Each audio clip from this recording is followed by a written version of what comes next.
In this tutorial, I'll show you how to quickly center your text in Google Sheets so your spreadsheets look clean, balanced, and more professional.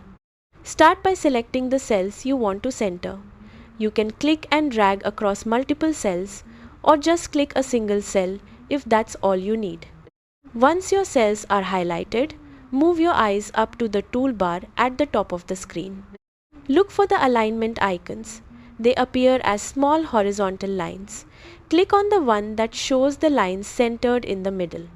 As soon as you click it, your text will instantly move to the center of each selected cell. This works perfectly for titles, headings, or any data you want to make visually balanced.